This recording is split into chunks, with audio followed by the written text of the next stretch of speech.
Hello viewers, ఇప్పుడు మనం egg fry తయారు చేద్దామండి. చూడండి, ఎగ్స్ బాయిల్ అవుతున్నాయి.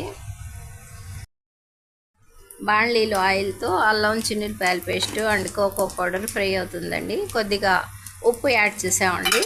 ఇక నెక్స్ట్ రెడ్ చిల్లీ పౌడర్ అండి, మన టేస్ట్ని అనుసరించండి.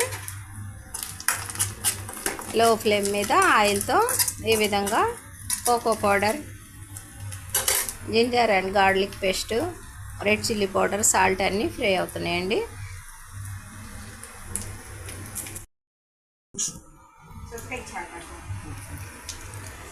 ఇక బాయిల్డ్ ఎగ్స్ని మధ్యస్థంగా కట్ చేసి ఇందులో యాడ్ చేసామండి.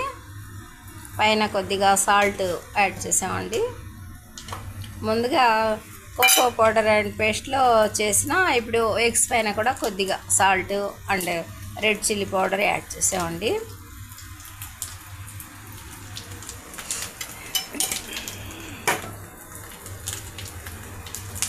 వెరీ సింపుల్ ప్రాసెస్తో మనం ఈ బాయిల్డ్ ఎగ్ని ఫ్రై చేస్తున్నామండి.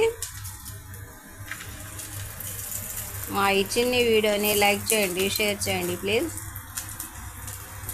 ఇలా రెండో వైపు కూడా టర్న్ చేస్తున్నామండి. అంటే మామూలుగా పేస్ట్ రెండు వైపులా కొద్దిగా యాడ్ అయితే బాగుంటుందని చెప్పేసి చూస్తున్నారు కదండి. వెరీ సింపుల్ ప్రాసెస్తో మన ఈ వీడియో రెడీ అవుతుందండి.